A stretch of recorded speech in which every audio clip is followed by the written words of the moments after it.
Good morning, good morning, good morning, everyone. Welcome to another Red Glove Chat where I'm trying to put on my red glove here. There we go. Ooh, there you go. So it's red glove and red mittens. Yes. Red mittens. Love it, love it. What a wonderful surprise. Thank you, Patty. So, everyone, my beautiful guest that we have on today is Miss Patty Hoyt. So, just a little bit of background about Patty is just like myself, she is a transplant, meaning that she is not originally from the US. So, Patty was born and raised in Brazil, a beautiful country, and she's also lived in California and now in beautiful Hawaii. We are actually on the same island, just on different sides of the island. And she has some fur babies. They are Mickey and Jerry. So they're fur babies as in purr babies because they purr. And once in a blue moon, mine will come and do the video bombing where she'll jump up on here before coming on my lap. Mhm. And just a little bit more about Patty. When she first moved to the United States, she did not know any English. So I have some questions about that we'll go into. And she did spend a good number of years dealing with physical pain, fears, and phobias. And she has conquered those fears and those phobias. She has healed herself from the pains, and she is on a mission to help people to conquer their fears so that they can feel the freedom that she does feel now that she has conquered hers. So I'm excited to welcome today Coach Patty Hoyt, and we also have Leilani Kailiava who is saying hello, Patty. Yes, hello, Leilani. Good. So welcome, Patty. I'm excited to have you on here because I believe, yes, you are, I believe, the very first guest that is international per se, to where you Woohoo! are originally from a different country. And so you're from Brazil, and when you came over, you say that you did not know any English. So, like, no words whatsoever. I knew hello, um, thank you, ball.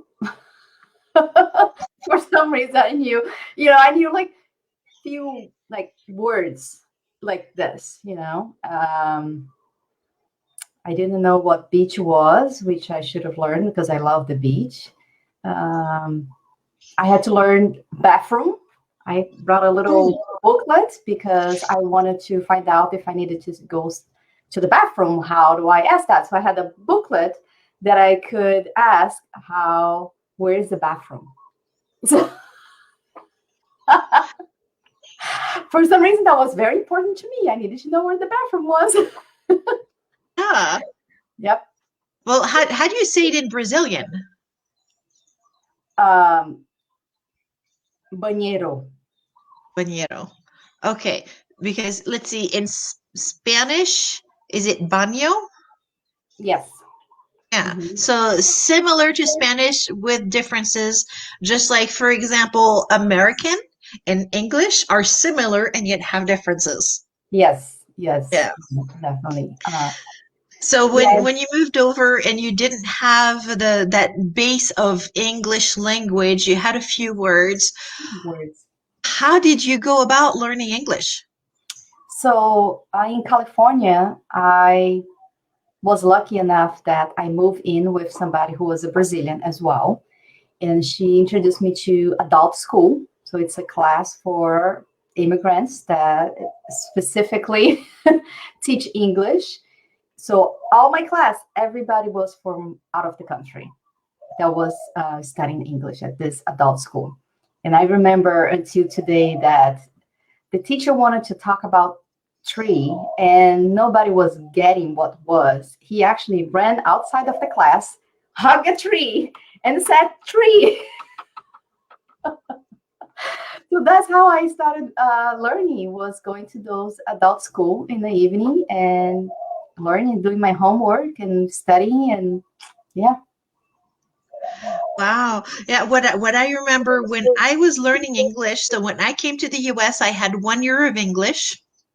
So I had a little bit of a foundation. And the books that we were using in class, they would have it looked like cartoons, like a cartoon strip.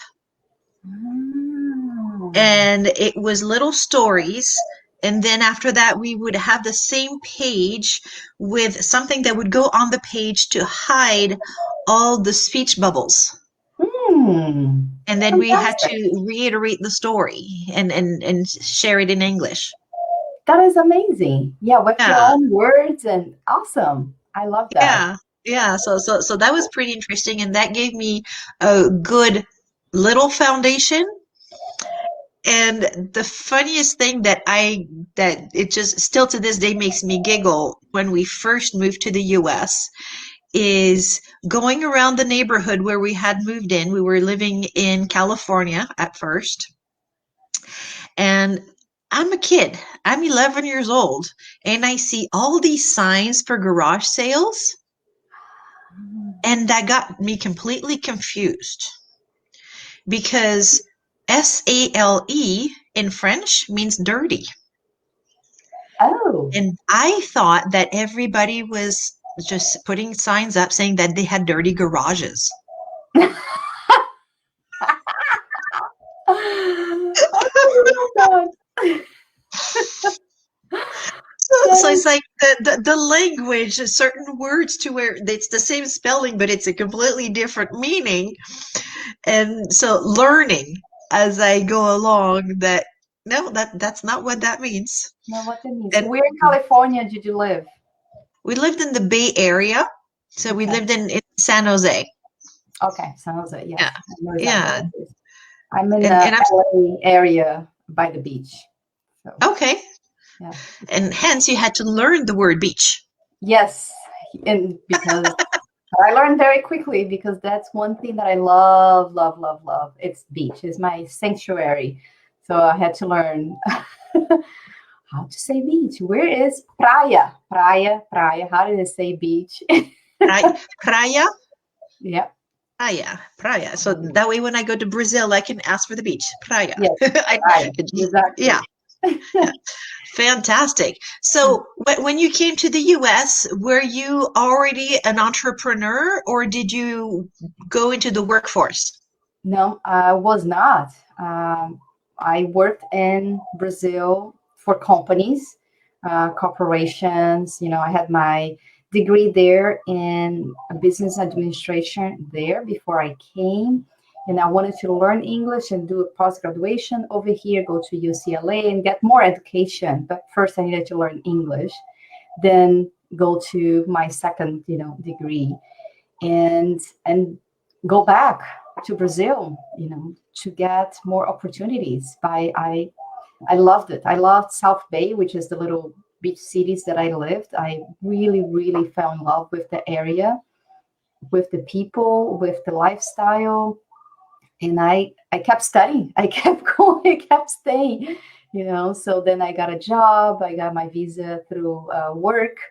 So I actually didn't get into this entrepreneurship until I moved to Hawaii 12 years, 9 years ago. Yeah. Wow. Hmm. Wow. And so you became an entrepreneur, but at first, the business that you were doing and that you might still be doing, you might have different ones going on at the same time as a serial entrepreneur, which is a title that we love to carry, is different than what you're doing today. So as an entrepreneur, what did you start doing at first? It was different than working for the company. The company, they give you everything, right? You're just come, show up and do the work and go back home. So as an entrepreneur, that is not how it works, right? You have to generate business. You have to come up with your routine, your day. For me, minor things like figure out how it's going to be my day. because it wasn't like the 9 to 5 or 8 to 6 that sometimes I used to work, or even 7. So you have to find the rhythm and be so disciplined. There is one thing that I had to learn very early on, to be very disciplined with my daily routines, because there was no boss telling me what to do, where to stay. So true. So very easy to not work all day, to start the day, later. It's very easy to do that. And my husband actually helped me. He's not an entrepreneur, but he works from home. And he told me, you need to learn how to take a shower and put clothes on, work clothes on, even if you're going to work from home. You need to have a place where you actually going to work. I was like, huh. He said, yeah, when you're done, you close the door and stay behind. It's like you can find that balance. So for me was that is generating business that nobody was giving me business, right? I needed to generate to create the business, go after clients and find clients, which working for the company, I didn't have to do it. Um, and come up with my routine. That was like right in the beginning, it was a big shock. Yeah. And Yeah. it's not So, it's not easy. I think that's what is a lot of entrepreneurs, is that generating the business is the core of what we do, is generating business, creating business. yeah. And with the routine that you have developed for yourself, do you have any tips on specific things that are helpful for entrepreneurs besides getting dressed, taking that Yes, shower, going into a different place? Do you have any tips that you would recommend? yes, and actually, as a matter of fact, that's one of the reasons why I became a life coach. It's going through that and coming up what was my routine, because I dealt with fear, and we're probably gonna get there. But because of the fear, I needed to come up with something that would prime my brain early in the morning. Early in the Mm, morning. Then I found this amazing guy called Howard Rod. He wrote The Miracle Morning. A lot of people may know him. He has now many books and a movie, and I attended his live event, his first live event. So I was that really saved my life overall. It's going mm, through his daily routine. And eventually, after the years, I come up with my own daily routines. But that really helped me tremendously to conquer my fears. It was having mm, that morning routine that eventually was not just morning, was morning and evening routine, to calm down my nerves and be very focused on what I wanted, not mm, focus on what I don't want, right? Because we are very good on knowing what we don't want, and we say what we don't want. In fact, we should be saying the opposite of what we don't want, because we hear that, we say out loud, and then we hear that back. And then we start believing that we can have that thing that we are saying that we want. So that's the first thing. Instead of just focusing on my fear, on what was not working, I shifted to think about, what do I want, and focusing on that and taking action steps. That was like, it moved me forward. Besides learning how to meditate, really prime my brain, having affirmations right in the morning, early in the morning, and telling myself, what do I want to accomplish today? Being very focused on that, because then the distractions can come. But when I'm focused and I know with clarity what I want to accomplish on that day, I can keep coming back. Distraction mm. wants, to pull me away, and I'll keep coming back. And Right. being centered and grounded, going through that morning routine for me was, it allowed me to keep going. Yeah. One thing that we know for sure is that distractions will come. They will come. So, how prepared are you for those distractions, and how focused are you? What are your intentions for the day? And what are the fears and obstacles that will allow those distractions to actually take hold. And so for you, you did have some fears and you did have a number of things that you were dealing with. Would you mind sharing a little bit more about that and maybe how those fears affected your business and your life and the process that you went through to overcome maybe a little bit? Sure. It's a long fear, but I will focus on like here, how I dealt when I arrived to Hawaii. So I knew I had a phobia of public speaking. And yes, fear of public speaking, it's one like 99% of people, it's one of the highest one besides die. But I didn't have a fear, I had a phobia. And we kind of got a glimpse of that when I was 17-ish years old, but passing forward, and I started conquering those since I was that young. And it just didn't work. I kept lessons keep coming in my life to practice that, to conquer that. All I got was to get sick. I got sick. I got physical pain. I had chronic pain. But when I came to Hawaii, that's when I really got serious about conquering that. Because 5 months looking for a job, one company offered me a job. And that job was for me to do presentations and sales, which is my sales is a fear. I had a phobia of public speaking and a fear of sales. And this job very awesomely offered me a job that let's put those two in one job and we offer to you. Welcome to Hawaii. And I remember until today when the manager called me to offer me the job, to accept me for the position. I hang up the phone and I was crying. I was crying because I knew how hard it's going to be. Because I have tried in the past to conquer this and it didn't work and I suffer a lot. But I said, I am done suffering with this. The pain of living with that fear was so big, not only a pain, physically pain, and a pain of missing opportunities. It was so big that I said, I'm done. I can't live like this anymore. And I'll tell you, the first day I needed to do, it was Cutco, so I needed to go to somebody's home and do a presentation, do a demonstration of the Cutco kitchen knives. And it was this nice Filipino lady that lived like 2 doors down from us that came and introduced us, brought the cake, welcome to neighborhood, that type of that type of lady, right? That nobody would be afraid of. 15 minutes before I did my first demo, my first presentation. I'm gonna be gross, warning everybody. I was in the bathroom, in and out of the bathroom with diarrhea, throwing up. My body would shake. I was having cold sweat.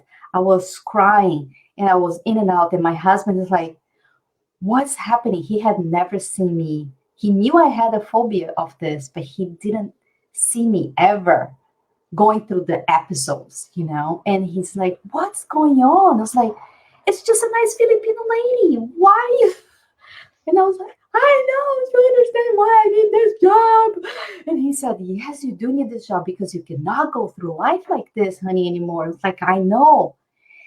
And I did. I used all my techniques that I've been learning from years, the calming myself down, the meditation, the affirmation in my head. And I used every single tool in my toolbox to allow me to walk and do that. Wow. And it was major. And that was not the first one, right? I continued to go and she introduced more people. I kept doing presentations. I remember every time that I would drive to somebody, I knew I had to be there 15 minutes before because I was going to be a mess. So I needed to cry. I needed to have my panic attack, put my meditation on the CD in the car, make myself come down, put makeup on, and go do the demo. So I had done Toastmaster in California. I spent 9 months going to Toastmaster in California and just getting there, getting up, saying my name, and sitting down. I never did one speech in Toastmaster. Wow.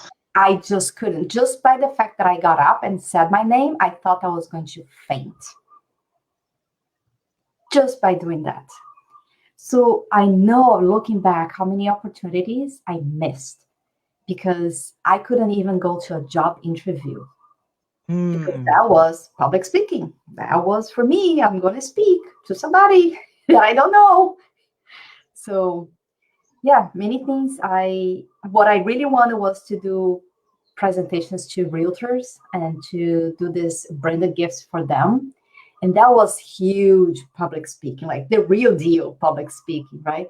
So for 5 years, I wanted to do that, wanted to do that. I got better on doing my presentations at Cut Coach. I was having fun. I was like, that was nothing. I got comfortable until, and then of course I pushed away what I really wanted to do, which Mm. was actually going to sell this to professionals, appreciation gifts to professionals. But that I needed to speak in front of realtors and loan officers. Like, whoa. So I pushed that dream on the side because I didn't, I'm comfortable here now. Hello, I conquer my fears. And then one day, one of somebody who did the same thing that I wanted to do, he said, hey, I booked a meeting to present this to a realtor and association, but I'm not going to make it. Can you do it? I know you've been wanting to do that. And that was 2 days before that meeting. And I Oh, was like, all my body is saying, like, no, you don't want to, you don't want to. But I said, no, this is my opportunity. This is what I've been saying I wanted. I'm going to have to do it. I'm going to do it. But for 2 days, I was a mess. I was a mess. At least it was 2 days, you know. If it was 1 week, I would be 1 week a mess. And I spoke to 180 people. And I left and I was like, wow, that's public speaking. yeah. I That's see. public So, speaking. But if I had not done and pushed myself to do the little public speakings and conquer slowly that, I wouldn't be able, I would have said no to that opportunity. I would have said no to that. But yeah. because I conquer, I said yes and I did it. And that was for me a sense of freedom that I was able to do it, that I accomplished that. And that that feeling, it goes forward in other areas of our lives. When we manage to do something we accomplish, now we tell our body, our mind, we can do it. We are capable. We can do this. So it's imprinted on us, mind and body. So the next opportunity that shows up, the mighty mind knows, no, we did it. We can do it again. You know? So for me, I became then a life coach because I wanted to people to conquer their fears. Because for well, you calculate there since 17, because I started going to school. It's when my mom noticed that I used to have episodes.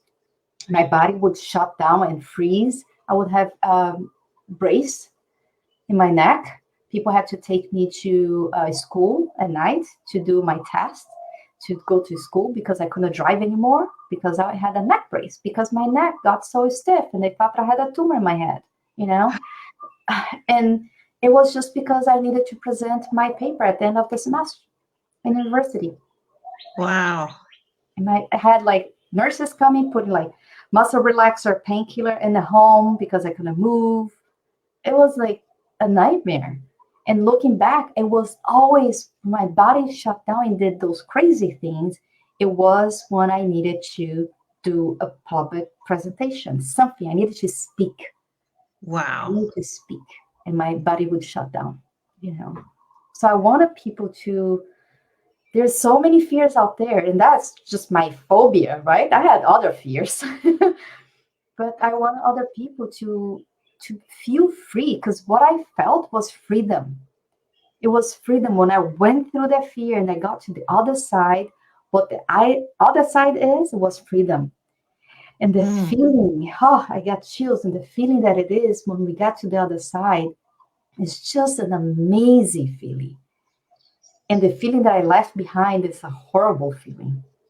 So I want everybody to feel that, to go through that and get to the other side and feel that freedom to do whatever they want, you know? Yeah. Wow, that is fantastic. Yes, there is a difference between fear and phobia, and there, from your experience, my understanding is that the difference would be fear can be more of the mental side of it. The Mhm. phobia is when that fear is to the point where it affects physically, Yeah, and it's more than just freezing somebody in their tracks. There yeah, are other physical reactions that do happen. yeah, That's whew, yeah. huge, and that you overcame those phobias, and that you found the way to do that for yourself, and now you're helping others to make that change in their Mhm. lives as well, because that is so true. There's so many things that we all want, whether it's an entrepreneur or somebody that does not have a business. But in life, there are so many things that we want, that fear can be that closed door. Yeah, yeah. And sometimes we're so focused on that door being closed that there's a big word fear written on there, that we can't see that there's actually a doorknob and how to turn that doorknob. Yes, perfect. Perfectly explained. Yes, exactly that. It's that invisible door that a lot of times it is invisible. People don't even realize what kind of fear they have and how it's affecting them from going after what they want. It can be an invisible door. That fear with the name and the knob there, they don't even see. That's why they're not going forward. It's because their door is right there. Some people see the door, they don't see the knob, but they see the door and like, go that way.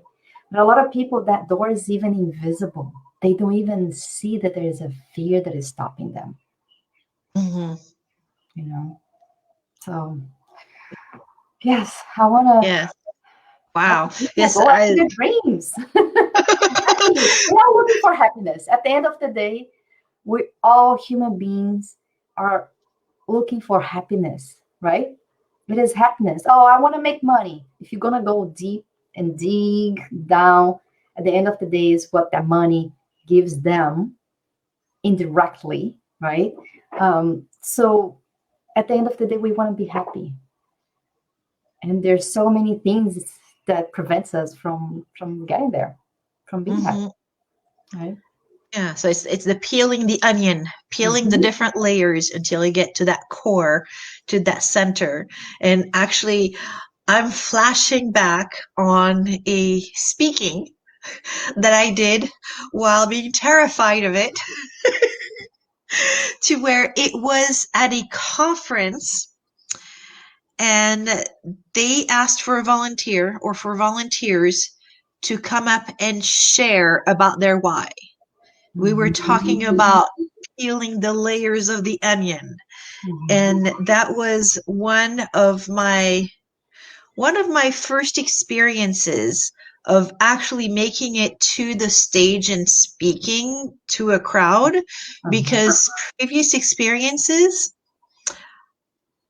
the there was a play that I was supposed to do, and it was a monologue in church, friends and family, people that I love, people that care, people that are kind, where that play did not happen because I was so frozen in fear I could not go into the room.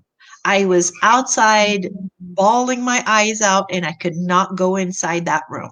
So that play never happened. And there at that conference, when they asked for people to volunteer and come and share their why, because we had just had the whole session where we talked about Simon Sinek and how his explanation and all that. And I would say there were maybe between 300 to 500 people in the room.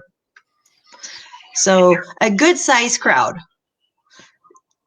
And I said, okay, just go ahead and do it. And I went up and I held that microphone. It's like you know, but I did it, and as I'm talking and sharing and the microphone shaking and I've got the tears rolling down my eyes because I'm just like just the physical that fear is manifesting. But then after that, once I did it and I was completed, it was like that relief. Yes. Yeah, Yeah. yeah. Yes. So The feeling that I I did it. can totally relate. I am very thankful that none of the physical reactions that I have had were to the degree of yours, thankfully. I don't wish that on anyone, but I can totally relate to that feeling of doing something through the fear and the feeling afterwards. Mhm. Yeah. Yes. And that you can do it. Even if the next time you do it, you still have different Mhm. things going on, you've already Mhm. done it once. You can do it again. Yes. Yes. Yeah. Exactly. Yeah. Exactly. And Wow.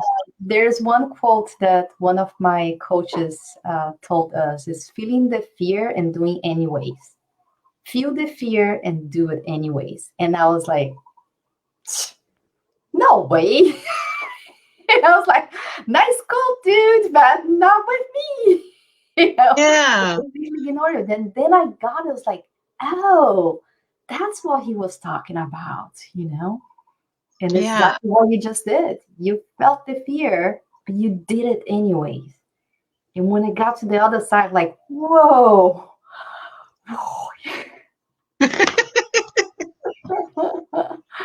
Yeah.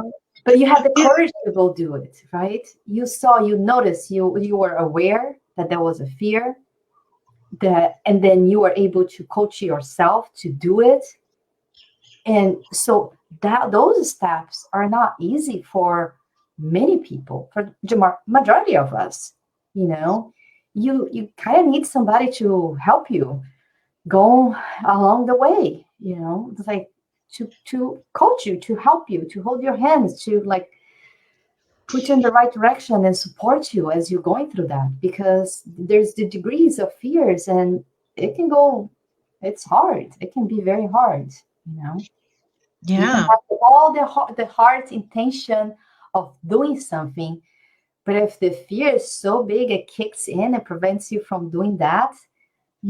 So there's so many awesome people with awesome mission out there that they're not going after that and putting their mission out there because of the fear. And it Yeah. breaks my heart when I see it. It breaks my heart because, like, I was there. Oh, yes. Yeah. And great coaches like yourself and myself, we have coaches as well that we gather that help, that Mhm, support, mhm, just because it is important to have somebody outside of our own bubble that can mhm, see what's going on when sometimes our bubble keeps us from seeing what is actually happening. And sometimes we need to have that other person for encouragement. Sometimes we need for guidance. mhm. Sometimes it's simply bouncing board mastermind to where working with a coach, we do that Yes, for a great number of reasons, even as coaches ourselves. yes, yeah. So I that's usually something. tell people, psychologists, they usually have psychologists, right? It's the same thing. Coaches have coaches. Exactly. And so for you, you help individuals to break through their fears, and they can be business owners. Do you also work with individuals that do not have businesses? I rather do business owners. Business owners. All Yeah, right. yeah. So working with business owners, and Mhm. let me share with everyone. I know I have your contact information. There we go. That way, if people want to get a hold of you, they can reach out to you. So there's your Facebook with Coach period Patty period Hoyt, to where you can get a hold of Patty and ask her any questions. And if something that she shared with you today, maybe her story resonates with something that you're going through, and Patty just might be the coach to help you and coach you through those situations to where those fears don't have to be part of your story anymore. They can be part of your past story and not of the present or the future. So, as we get ready to wrap up, Patty, do you have any other parting thoughts or golden nuggets that you would like to share with everyone? Putting you on the spot there. I know I didn't Yeah, say that right. I would ask. I just want to tell people that they're not alone. I felt alone with this for so many years, and I hid my fear for so many years from people around me. They didn't Mm, know that I was suffering with physical pains. People had no clue that I was having like physical pain, chronic pain, foot, ankles, the neck, lower. It was chronic all over my body. People had no idea. And I hid from all family and friends. So you're not alone. Find people, talk to people that you trust. And fear, everybody suffers with some kind of fears. Just talk to somebody that you trust. You're not alone. You don't have to do this alone, go through this journey alone. mm. Powerful. Yes. You are not alone. Thank you, Patty. So, yes, everyone, if something that was shared today resonates with you, definitely reach out to Patty, and maybe her story is a story that you need to share with somebody else. So go ahead and share with those that it can be life changing. So thank you everyone, and be sure to Aloha. share your Mahalo. comments and be that light in somebody else's world, because as you let your light shine, you never know who's watching. Yes. Thank you everyone. Aloha. Aloha.